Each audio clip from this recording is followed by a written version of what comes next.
Iman kepada qada dan qadar, dimensi teologis dan pengaruhnya terhadap sikap hidup. Qada dan qadar atau takdir berasal dari bahasa Arab. Qada secara bahasa berarti ketetapan, ketentuan, ukuran, takaran, atau sifat. Qada secara istilah yaitu ketetapan Allah yang tercatat di Lauhul Mahfuz sejak zaman azali. Ketetapan ini sesuai dengan kehendaknya dan berlaku untuk seluruh makhluk atau alam semesta. Adapun qadar atau takdir secara bahasa berarti ketetapan yang telah terjadi atau keputusan yang diwujudkan. Qadar atau takdir secara istilah adalah ketetapan atau keputusan Allah yang Maha Kuasa atas segala ciptaannya, baik berupa takdir yang baik maupun berupa takdir yang buruk. Takdir itu sendiri terbagi atas dua hal, yaitu takdir mubram dan takdir mu'allaq. Takdir mubram ialah takdir yang tidak dapat diubah oleh siapapun. Contohnya, kematian. Setiap makhluk yang bernyawa pasti akan merasakan mati. Lalu, akal pikiran. Sudah takdirnya bahwa seorang manusia atau makhluk hidup memiliki akal dan pikiran. Yang kedua, ada takdir mu'allaq. Takdir mu'allaq adalah ketetapan Allah yang masih bisa dirubah dengan usaha manusia. Contohnya, dalam mencari pekerjaan. Manusia dapat mengubah takdirnya melalui doa dan usaha. Lalu, contoh keduanya adalah nilai. Bagi siswa-siswi yang mendapat remet saat ujian atau ulangan, masih bisa mengubahnya melalui kesempatan kedua yang disebut remedi dengan usaha tertentu dan belajar yang giat.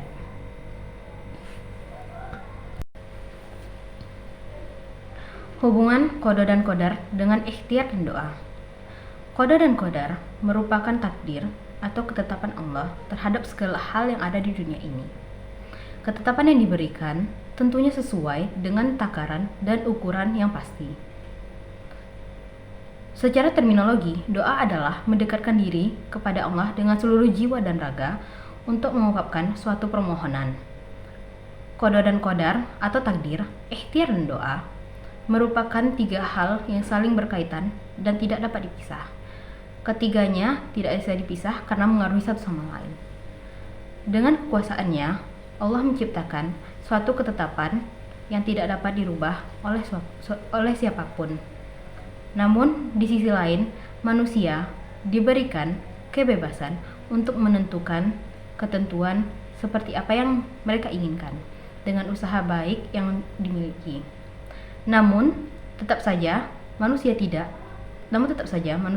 memiliki hak memaksakan kehendaknya kepada Allah. Hubungan qada dan qadar dengan ikhtiar dan doa berkaitan dengan usaha yang dilakukan oleh manusia. Contohnya di dalam kehidupan sehari-hari.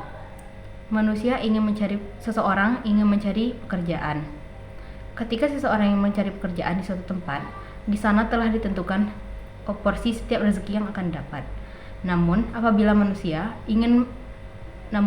seseorang ingin mendapatkan rezeki yang lebih, hendaknya dia berdoa dulu kepada Allah dan melakukan usaha yang terbaik.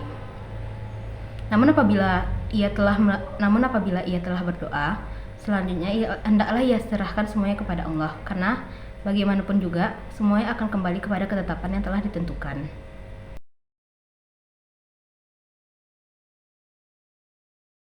Dengan mengimani qada dan qadar, tentunya selalu ada manfaat yang akan didapat. Di antaranya, setelah memahami qada dan qadar, akan memberikan dorongan untuk memiliki akhlak yang mulia dan melakukan amalan-amalan yang baik. Menjadikan manusia terlindungi dari hal-hal yang buruk atau sesuatu yang tidak diinginkan.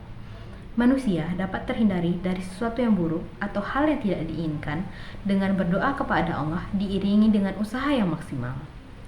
Terhindar dari sifat ragu dan takut akan masa depan. Seorang manusia dapat terhindar dari sifat ragu dan takut akan masa depan karena telah percaya bahwa ketetapan Allah adalah sebaik-baiknya ketetapan yang diberikan. Dapat membangkitkan jiwa dan mental yang kuat. Ketenangan hati, keyakinan hati terhadap segala ketetapan Allah dengan bersyukur atas segala ketetapan yang diberikan dapat mewujudkan ketenangan hati. Poin selanjutnya, beriman kepada qada dan qadar Allah. Ketenangan jiwa di dalam tafsir Al-Munir didefinisikan oleh Zuhaili adalah sakinah. Sakinah adalah suasana yang penuh dengan kemantapan hati atau ketenangan jiwa. Beriman kepada qada dan qadar Allah adalah suatu tindakan yang akan meningkatkan keyakinan terhadap segala sesuatu. Apabila keyakinan sudah tumbuh di dalam diri manusia, maka tidak ada lagi keraguan terhadap perintahnya, termasuk perintah sholat dan zikir, di mana dengan ibadah, maka ketenangan hati dan jiwa dapat tercapai dengan baik. Berzikir dengan baik dapat meningkatkan keyakinan terhadap keesaannya. Cerminan perilaku beriman kepada qada dan qadar. Secara etimologi, iman berasal dari bahasa Arab dari kata amana yu'minu imana, yang berarti percaya. Percaya dalam bahasa Indonesia bermakna yakin atau meyakini tentang sesuatu yang ada. Iman kepada qada dan qadar atau takdir berarti meyakini sepenuh hati bahwa semua yang terjadi di dunia, baik atau buruk, sedang atau akan terjadi, adalah ketetapan dari Allah.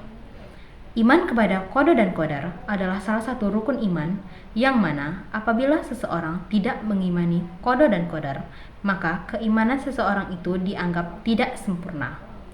Kemudian, ada beberapa contoh cerminan perilaku beriman kepada qada dan qadar. Yang pertama, mengenali dan memahami qada dan qadar. Untuk mengimani qada dan qadar, kita harus meyakini bahwa qada dan qadar adalah sebaik-baik ketetapan yang telah ditetapkan oleh Allah. 2. Melatih diri untuk bersikap sabar dan tawakal. Seseorang yang mengimani qada dan qadar akan memiliki sifat yang sabar dan aura yang positif. 3. Senantiasa berprasangka baik kepada takdir yang Allah berikan. Percaya bahwa setiap ketetapan yang Allah berikan kepada setiap manusia adalah ketetapan yang terbaik bagi mereka. 4. Tidak berputus asa terhadap kesulitan dan tidak tinggi hati ketika mendapat keberhasilan. 5. Bersyukur atas apa yang terjadi atau atas apa yang telah ditetapkan Allah. Sekian. Selanjutnya adalah hikmah mengimani qada dan qadar. Hikmah dalam mengimani qada dan qadar adalah: pertama, dapat meningkatkan kesabaran serta kesolehan. 2. Muslim dan mukmin sejati tentu memasrahkan seluruh ketentuan yang diberikan oleh Allah, baik berupa ujian maupun kebahagiaan. 4. Dapat membangkitkan mental serta hati yang kuat terhadap keyakinan. 5. Terdapat ketenangan hati dengan rasa mensyukuri semua yang telah ditentukan oleh Allah. Poin selanjutnya adalah implikasi dalam pendidikan agama Islam. Implikasi yang didapat ketika melaksanakan dan meyakini terhadap keputusan dan ketentuan Allah akan menjadikan manusia lebih tahan terhadap hawa nafsu. Karena dengan mengimani qada dan qadar dapat menjaga manusia dari segala sesuatu hal yang buruk. Berikut adalah perbedaan pendapat atau keyakinan tentang qada dan qadar. Ada beberapa aliran teologi dalam Islam, yakni Jabariyah, Qadariyah, dan Asy'ariyah.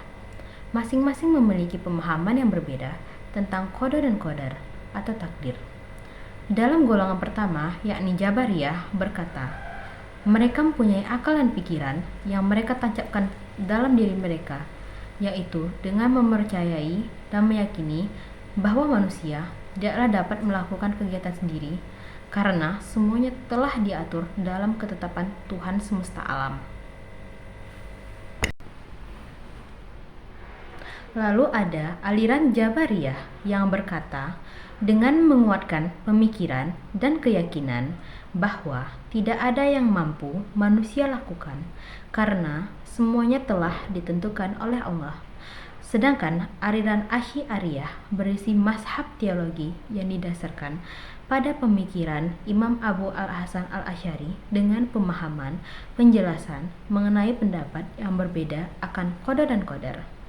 Jika disandarkan pada pendidikan agama, juga dapat memberikan pengetahuan dan ilmu serta pendidikan tentang perilaku yang baik dan menghindari perilaku yang buruk.